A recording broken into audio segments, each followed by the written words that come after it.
She broke into my lake house, smiled like she owned it, but didn't know I installed pressure traps under the floorboards. HOA Karen. Unlocked my lake house without permission. Didn't know I installed pressure sensor traps. Part 1. The footprint and the violation that shattered the silence. The lake was still that morning. So still. It felt like the world was holding its breath. And I remember thinking how silence can scream louder than any voice when the person who should protect your peace is the one breaking it. I noticed the footprints first, not outside, not on the porch, not by the dock, where strangers sometimes pause to admire the view. No. They were inside my house, pressed into the fine dust on the hardwood floor, like a warning etched into my ribs, heel to toe, deliberate, confident. They didn't belong there. She didn't belong there. And yet, there they were, wandering right through the cabin I had rebuilt from grief, like she owned the ashes. Just 3 weeks ago, I didn't even know who Karen Weston was. She was just another name buried in HOA emails, a petty queen with opinions on mailbox paint and wind chimes. But then, my great-uncle Thomas passed and left me this lake house. And suddenly, Karen had claws. At first, it was small things. Notes about fence height, questions about permits, passive-aggressive warnings about dock regulations. I ignored most of it. I thought she was just bored or bitter. What I didn't realize then was that some people, when they see something beautiful, they can't control. They try to ruin it. I had only just started to feel peace again when she entered my life, like a storm in pearls and pastel lipstick. The lake house wasn't just property. It was where my mother laughed, for the last time, where I scattered her ashes on a sunlit morning that still haunts my dreams, where I cried on the dock, trying to mourn her and save myself and the bindi and the boss save my at the same time. I had left everything behind, the city, a career I didn't love, the noise, and chose this old creaky cabin that I'd spent every weekend restoring with my bare hands, tearing out rot, scrubbing away mildew and memory, replacing grief with clean wood and quiet hope. This house was sacred, and Karen had defiled it. I didn't notice it all at once. It started with something small, a coffee mug out of place, then a picture frame on my nightstand, tilted just slightly off-center. It was the photo of my mom and me kayaking on this very lake, a photo I'd placed with shaking hands and never touched again. Whoever tilted it didn't know her, didn't feel her. My heart clenched. This wasn't just forgetfulness. It wasn't paranoia. Someone had been inside. I checked the doors, the windows. No sign of forced entry. But the keypad, the cabin's new lock system, it had been reset to factory default. That can only be done from the inside. I reset it twice. Then I armed 2 more systems, not just for safety, but for certainty. What Karen didn't know was that this wasn't just some weekend getaway cabin. It was built for survival. Part 2, the trap beneath her feet, and the smile that made my skin crawl. This cabin wasn't just wired for Wi-Fi and a smart lock. It was wired for truth. You see, my great-uncle Thomas wasn't just a retired engineer. He spent his final years teaching me everything he knew about security, about defense, about how to protect what matters without saying a word. Beneath the floorboard, pressure sensors, silent, precise, tuned to register footstep weight and cadence. They didn't just notice a trespasser. They recognized one, every entrance, every step, logged, time-stamped, sent to a private cloud server only I could access. And I told no one. Not the realtor, not the neighbors, and definitely not Karen. Still, I hoped I was wrong, hoped it was just bad memory, misplaced mugs, a crooked frame from a passing breeze, but 2 days later, I got my answer. The server flagged a new log. Entry detected, 2:46 p.m. Weight registered, 141.3 pounds. Pattern, unknown female. I wasn't home. I was in town, at the hardware store, buying screws for a railing I hadn't finished. My hands started to shake, not from fear, but fury. I opened the footage. The cameras were hidden well, pinhole size, embedded near the ceiling trim. And there she was, Karen, in my home, wearing a pastel scarf like it gave her permission to trespass, smiling, that awful, smug smile, as she opened my cabinets like she was looking for snacks at a friend's dinner party. She even sat down on my couch, pulled out her phone, and made a video call. Her voice crackled through the mic. Yes, it's that lake house. Gorgeous, right? Technically, it's not in the HOA, but you know me. I always take initiative. Then she laughed. A laugh that didn't sound human. It sounded like broken glass and fake perfume and arrogance wrapped in pearls. I paused the video. My fists clenched so hard, I left crescents in my palms. This wasn't about rules. It wasn't about fences or dock permits. This was control. She couldn't stand that someone like me, grieving, quiet, independent, could own something beautiful and not answer to her clipboard. And when people like Karen lose control, they lie. They escalate. They rewrite reality until it fits in their rule book. Well, I had my own pages now. Part 3. The letter, the lie, and the fire I didn't start the next morning. I got mail, not junk, not bills, but a thick white envelope with my full name printed in perfect bold. The return address, North Hemlock Lake Homeowners Association, and at the bottom, in fancy blue ink, President Karen Weston.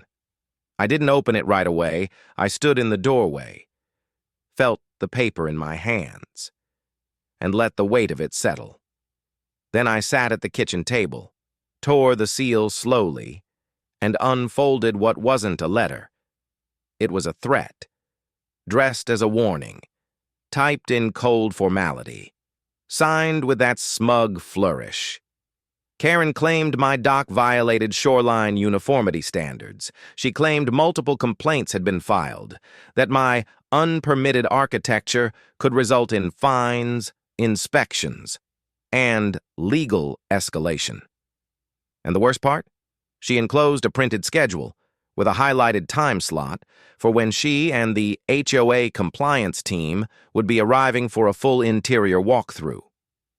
Interior of my home. I stared at the page, then laughed. Not out loud, but the kind of dry, breathless laugh that lives in the back of your throat. The kind you only make when rage is burning slow beneath your ribs. She wasn't just bluffing. She was baiting me, trying to provoke me, to make me panic, to submit. But she didn't know. I don't panic. Not anymore. That night, I made myself tea, sat on the porch, watched the lake ripple under the moon, and then I went to the basement, flipped the breaker, armed the second system, one my uncle never told anyone about, a pressure-activated perimeter lock, silent, invisible, and very, very real. Because if Karen wanted a battle, she just declared it, in writing, and I don't lose wars, especially the quiet ones. Part 4. The trap, the footsteps, and the voice that gave her away. It didn't take long. 3 days. That's how long Karen lasted before proving me right. I had deliberately parked my truck across town, made it look like I was gone for the weekend, left a pair of muddy boots at the marina, and took a ride share back quietly. Then I waited on the dock, watching the woods, listening. Around 2:20 p.m., the notification buzzed my phone. Unidentified entry detected, weight pattern 141.6 pounds. I didn't even flinch. Instead, I pulled up the live feed. There she was, Karen, wearing sunglasses indoors, a scarf so loud it practically shouted, "Look at me," and that same smug posture. She used a key, a copied key from her last illegal visit. She didn't knock, didn't pause, just waltzed right in, like the house was part of her weekend getaway. I watched her on camera as she made herself comfortable, opening my cabinets, running her fingers across my bookshelves. Then she did it.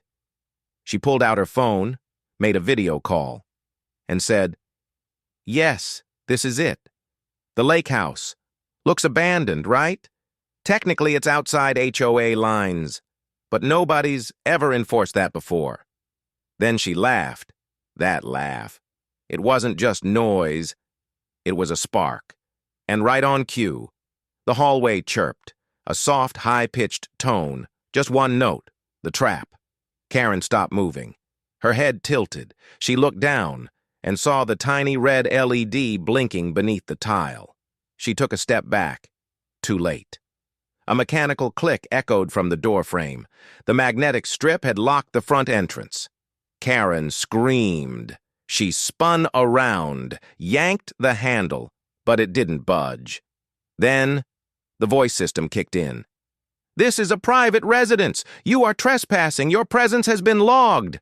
Karen shrieked, dropped her phone, scrambled toward the kitchen, knocking over a chair as she shouted, "Who's watching me?"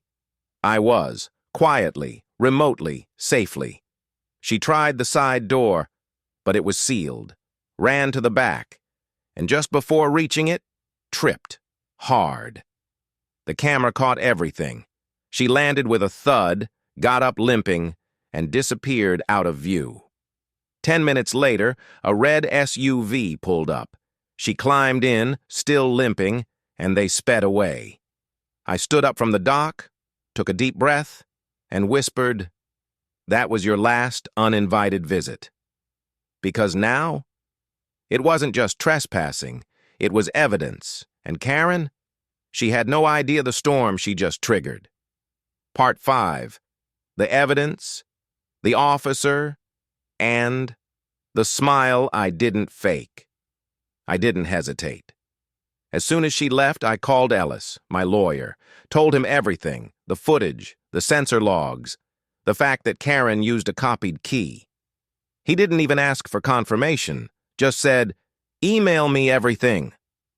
Tonight. So I did.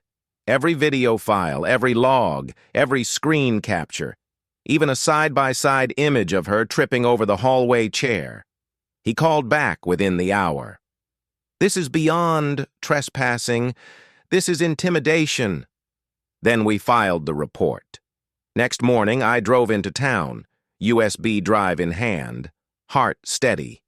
The sheriff's deputy met me at the front desk. You could see the shift in his face the moment he played the video. At first, he looked bored. Then Karen's voice came through the speaker. "Technically, it's not in the HOA, but you know me. I always take initiative." His jaw tightened. Then came the voice announcement, "You are trespassing. Your presence has been logged." The deputy looked up. "Did she do this more than once?" I nodded. He didn't even blink. "We'll be in touch." I left the station feeling lighter. Not safe. Not yet. But no longer alone in this. And that's when the letter came. Folded, unsealed, taped to my porch railing. Karen's signature at the bottom, typed in that same smug serif font she used for all her official HA nonsense. The letter read, "Your behavior has been noted. Your property is under review for shoreline violations and community noncompliance. We expect full access for inspection next week." She actually gave me a schedule. A schedule. Like I was some intern, and she was my supervisor. I laughed, out loud, then carefully slipped it into a plastic sleeve and labeled it Exhibit K. Because now, this wasn't about hurt feelings. It was about building a case strong enough to strip that clipboard right out of her hands. For good. Part 6, the map, the backup, and the moment. Karen realized she screwed up 3 days later. I heard it again. That knock, bang, bang, bang. And this time, she didn't come alone. Karen stood on my porch, flanked by 2 board members from the HOA. One looked bored. The other looked like he'd rather be anywhere else. Karen, though? Karen had that same fake smile stretched across her face, clipboard in hand, like she was about to hand me a ticket for breathing air. "We're here for the inspection," she said, like she was doing me a favor. I leaned on the doorframe, crossed my arms, and didn't move. "This property's not under your jurisdiction." She huffed, actually huffed. "We have maps," she said, holding up a rolled blueprint like it was a royal decree. I almost choked on my coffee. "Oh, good," I said. "I have documents too." I stepped back inside, grabbed my binder, and came back with a smile that could split granite. "Here's the deed, the township exemption, and a signed survey showing your imaginary boundary line runs straight through my kitchen sink." Karen unrolled her map anyway. The guy behind her winced. She pointed to some red lines, doodles drawn over a neighborhood diagram from 2006. "See? Right here. This proves you didn't do your homework," I cut in. Then I pulled out the real map. Official, stamped, signed. I tapped the surveyor's seal with my finger. "This was filed when your HOA was still arguing about mailbox paint colors." Her face twitched. But the real cherry on top? I reached into my jacket and pulled out a flash drive. "This contains video of you entering my home without permission." I didn't even raise my voice. Didn't need to. Karen froze. The board member behind her suddenly looked very interested. "Would you like a copy?" I asked sweetly. Karen's lips pressed into a thin line. "This isn't over," she snapped, and I smiled. "No, Karen, it really is." Then I shut the door. Not hard, just enough to remind her. This was my house, my land, my rules, and her clipboard. It meant nothing here. Part 7. The alarm, the panic, and the trap she never saw coming. The next day, I left early, on purpose. I parked my truck in town, grabbed coffee with Gary, and pretended like it was just another Saturday. But back home, the cabin was waiting, armed, silent, ready. I had reset every trap, recalibrated every pressure sensor, and just for fun, I added one more layer, a high-pitched alarm trigger buried right under the hallway tile. It wasn't loud enough to wake the neighbors, but for someone inside the house, it would feel like a siren inside their skull. And Karen, she didn't disappoint. At exactly 2:42 p.m., my phone buzzed, motion detected. Pressure pattern, female, 141.7 pounds. I pulled up the camera feed, and there she was, waltzing in like it was her Airbnb, same sunglasses, same smug walk. Except this time, she brought a measuring tape. She walked into my kitchen, stretched the tape across the counter, then laughed into her phone like she was on a reality show. "Oh, I'm just documenting. This place is going to be a compliance nightmare." She didn't see the sensor light flicker. She didn't hear the countdown chirp. But I did. 5, 4, 3, and then beep! The hallway alarm shrieked like a banshee. Karen screamed, dropped her phone, spun in a full circle like she was in a haunted house. She ran for the door. Click, Locked. Magnetic strip activated. She banged on the frame, yanked on the handle, started shouting for help, like someone had tied her up. And that's when the voice system kicked in. "This is a private residence. You are trespassing. All activity is being recorded." Her eyes went wide. She spun around again, panicked, and tripped over the ottoman face first into a throw pillow. I nearly spilled my coffee laughing. She finally bolted out the back door, the one I'd left unlocked on purpose. And just like that, the system logged her exit. Footage saved. Audio captured. Her reputation about to be absolutely roasted. I didn't even have to be there. She walked right into her own downfall. And my cabin never even blinked. Part 8. The flash drive, the fury, and the footage that broke her.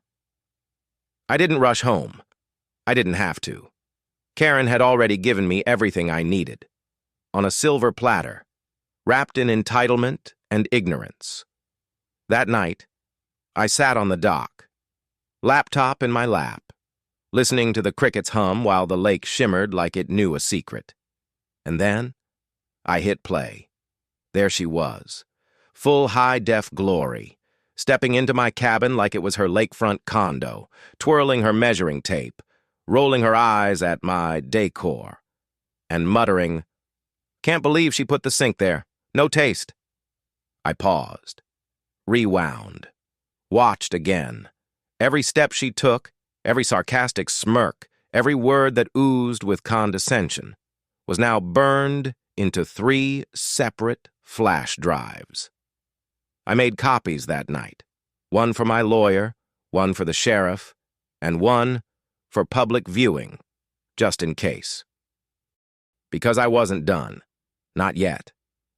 The next morning, I walked into town, head high, flash drive tucked neatly in a labeled envelope, unlawful entry proof. Ellis, my attorney, didn't even blink. He popped it into his laptop, watched for 30 seconds, and let out a low whistle. "Well, she's cooked." I nodded once. We filed the updated police report within the hour. Video evidence, pressure sensor logs, unauthorized entry, threats caught on audio. It was airtight. And the best part? She didn't even know yet. Oh, but she would. Because as we walked out of the sheriff's office, guess who was walking in? Karen. Clipboard in hand, sunglasses on like she was shielding herself from the truth. She saw me and froze. For the first time, she didn't smile, didn't speak, just stiffened, and walked past like I was the ghost of her bad decisions. Ellis leaned toward me and whispered, "She's about to realize, you're not the problem, you're the consequence." And I smiled, because the storm wasn't coming. It had already hit. Part 9, the court date, the collapse, and the clip that ended it. The summons arrived, with the elegance of a sledgehammer. Plain envelope, bold lettering, a date circled in red ink, like someone was hoping I'd be scared. But I wasn't. I showed up to the courthouse early, coffee in hand, dressed in quiet defiance. No pearls, no pretense, just peace and paperwork. Karen arrived 20 minutes late, wearing beige armor and arrogance. Her lawyer looked like he'd rehearsed smugness in a mirror. But that faded the second we powered up the projector. Ellis stood, calm, steady, and pressed play. The room dimmed, and there she was, Karen, waltzing into my home, flipping through drawers, complaining about my curtain color, and laughing, like she hadn't just trespassed into someone's life. The judge didn't speak at first. He just watched Karen toss a throw pillow to the ground, watched her lean on the kitchen counter like it was hers, watched her pull out her phone and say, "I'm just doing the community a favor." When the footage ended, silence. The kind that crushes air. Karen's lawyer tried to object, claimed the footage was invasive, but the judge cut him off. She wasn't invited, she wasn't authorized, and she was warned. Then he turned to me. "Ma'am, you said she returned a second time?" I nodded and handed over the pressure sensor logs. Ellis followed with screenshots, timestamps, weight calibrations. The voice recording that said, crystal clear, "You are trespassing. Authorities have been notified." The judge blinked once, then turned to Karen and said 7 words I'll never forget. "You were very lucky this wasn't worse." Karen opened her mouth, but no words came out, only tears. The dry kind, the performative kind. She tried to plead ignorance, blamed misunderstandings, claimed she was checking for mold. The courtroom didn't buy it, especially not after I handed the judge the letter she left on my porch. You know, the one, threatening inspection, citing HOA bylaws that didn't apply. That sealed it. Restraining order, granted. Fine, imposed. And a formal review, launched. As we walked out, Ellis said, "She's finished." And for the first time since this all began, I finally believed him. Part 10. The stillness, the sunrise, and the home that fought back. The lake was glass the next morning. Not a ripple, not a sound. Just that sacred kind of quiet, the kind you earn. I stood on the porch barefoot, coffee steaming in my hands, watching fog drift across the water like a slow exhale. Karen was gone. Her house? Empty. For sale sign out front. No farewell party, no HOA announcement, just silence, and a moving truck that peeled off like a ghost retreating at dawn. I didn't smile. Not right away. I walked the path she once trespassed, past the flower beds she criticized, past the dock she once claimed. And I stood at the edge of the lake, where I'd once spread my mother's ashes. I whispered, "It's safe now." And in that moment, I swear the water shimmered in agreement. Later that afternoon, I repainted the porch railing, fresh white, like a clean page. I replaced the broken photo frame beside my bed. The one Karen had knocked crooked. Inside it, a picture of my mother and me, laughing, paddling across this very lake, long before HOA clipboards ever existed. By evening, the cabin glowed soft under string lights. I'd finally re-hung. And as I sat in the rocking chair, feet tucked beneath me, I realized something. This wasn't just a victory. It was a resurrection of peace, of legacy, of the version of me who once believed quiet could protect her. And now, quiet wasn't just a shield. It was a sword. At dusk, there was a knock on my door. Not Karen, not cops, just Gary, holding a basket of muffins and a folded note from the HOA. Inside, a single sentence. Handwritten. "We thank you for reminding us what boundaries mean." I closed the door slowly, turned off the porch light, and whispered into the stillness, "No more trespassing. Not here. Not again." The lake didn't answer. It didn't have to. It had already chosen its keeper, and this time, I was ready to protect it. Forever. Epilogue. The cabin, the calm, and the quiet that finally stayed. Weeks passed, and the lake began to thaw into spring. Not just the water, but the weight in my chest. There were no more fake notices. No more footsteps in the hallway that didn't belong. No more clipboard shadows lurking near my dock. Just birdsong in the morning, wind over water, and the soft creak of porch wood beneath my feet. The community changed, too. People who once whispered now waved. Gary built a new birdhouse for the trail behind my cabin. A tiny cedar structure carved with the words, "Peace lives here now." Justine, the board member who had once sat silent beside Karen, Stopped by one day with a gift, a wooden sign, hand-painted in gold script. Boundaries aren't walls. They're doors that require a knock. I hung it above my front door, not as a warning, but as a promise. I never took down the pressure sensors, never unplugged the cameras, but they weren't there to scare anymore. They were there to remember, to honor every tear I shed when silence was stolen, every tremble in my hands when fear wore pearls and a plastic smile. The lake house, this little sanctuary stitched from grief and love, had survived a storm. And so had I. Karen? She never came back. Rumor says she moved 3 towns over and started a new HOA and got booted when she tried to fine a man for overgrown daisies. I didn't follow up. Didn't care.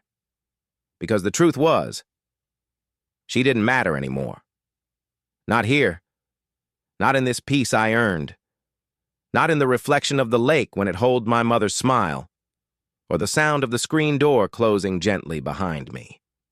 I sit on the dock now, most nights, feet in the water, stars overhead, not watching for intruders, but listening for quiet. Because quiet isn't weakness. It's what you protect when you've finally learned your worth. And this lake? It knows me now, not as a victim, not as a target, but as a keeper, a protector, and the woman who reminded everyone that even the softest voices can echo forever when spoken from a place that was truly, finally, home.